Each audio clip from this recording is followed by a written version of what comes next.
Kata Syekh Ibrahim kepada Abu Ishaq Al-Fazari seperti ini. Wahai Abu Ishaq, ketahuilah ada 4 hal yang diinginkan seseorang dalam perkataannya. Jadi bicara atau diam itu silahkan saja, tapi perhatikan 4 rumus ini saat kita akan bicara. Jadi yang pertama, kata Syekh, ada perkataan yang diharapkan manfaatnya, tapi ada resiko dan bahayanya. Jenis perkataan seperti ini lebih baik ditinggalkan saja, demi keselamatan diri juga keselamatan orang lain. Misalnya begini, kita ingin menasehati orang, tapi kita tahu kalau saya menasehati orang ini mungkin bermanfaat pada orang itu, tapi menyinggung orang yang lain. Kalau orang lain ini tersinggung, kalau dia marah bisa bahaya, karena dia punya kekuasaan, karena dia punya power, karena dia punya pengaruh atas orang yang dinasehati. Nah, jadi manfaatnya ada, tapi ada resiko dan berbahaya. Kata Syekh, jenis yang pertama ini ya ditinggalkan saja. Cari strategi yang lain. Mungkin ngomongnya jangan sekarang, nanti saja, kalau situasinya sudah memungkinkan. Jadi memberi nasihat yang tidak tepat itu kan seringkali malah membahayakan, malah merusak. Misalnya, sering saya contohkan ini kan, misalnya kita nasihati orang untuk sabar, sementara orang ini sedang males, rebahan saja, tidak mau ngapa-ngapain. Dinasehati sabar, nasihatnya ini baik, bisa diambil manfaat, tapi nanti membuat dia tambah males. Orang males disuruh sabar. Menasehati untuk saling membantu, misalnya ta'awun, tapi orang ini sedang bergelimang kemungkaran. Kalau dinasehati untuk kerjasama, jangan-jangan nanti membuat dia bekerja sama dalam kemungkaran. Jadi harusnya orang yang sedang kemungkaran dinasehati untuk muhasabah, introspeksi diri. Ya, kerjasama itu bagus, saling membantu itu bagus, tapi ketika salah konteks bisa masalah. Nah, ini jenis pertama. Jadi kalau ada perkataan yang diharapkan manfaatnya tapi ada resiko dan bahayanya, coba ditunda dulu. Cari momen yang terbaik.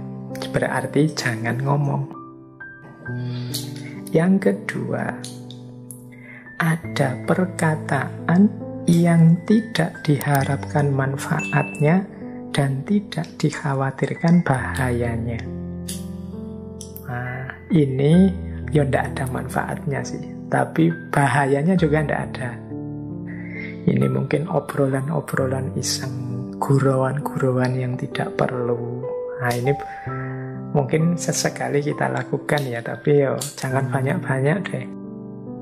Kata Syekh, yang seperti ini juga lebih baik dihindari agar tidak nambah masalah, tidak jadi beban bagi lisan dan anggota tubuh yang lain.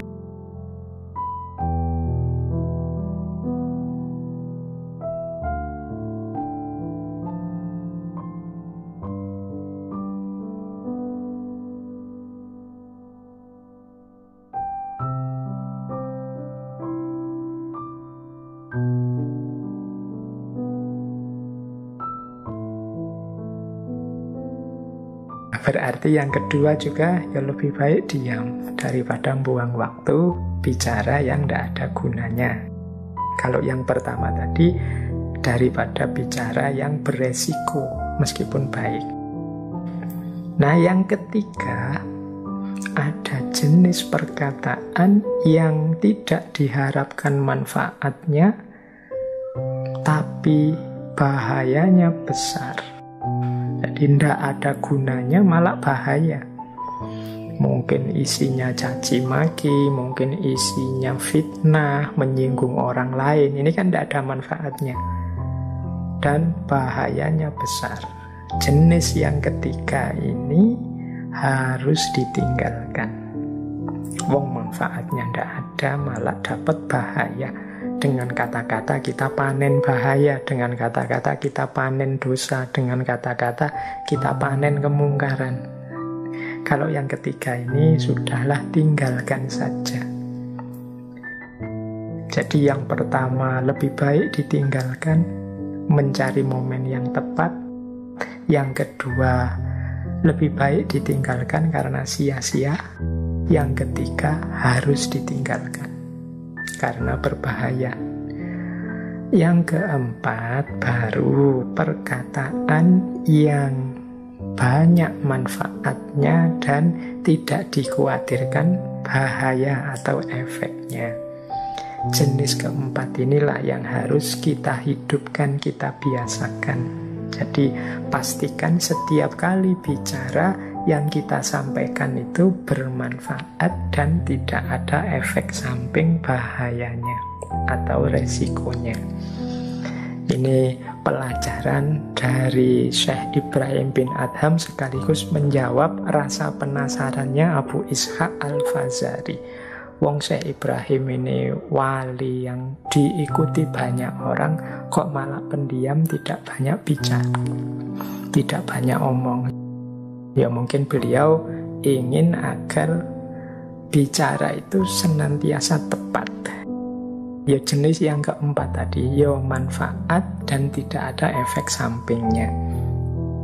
Kalau manfaat tapi ada efek sampingnya yang negatif berbahaya, ya dipending dulu, ditunda dulu, nyari momen yang tepat. Kalau tidak ada manfaatnya dan juga tidak ada efek samping bahayanya juga, ya berarti ini omongan yang sia-sia saja, buang-buang waktu saja.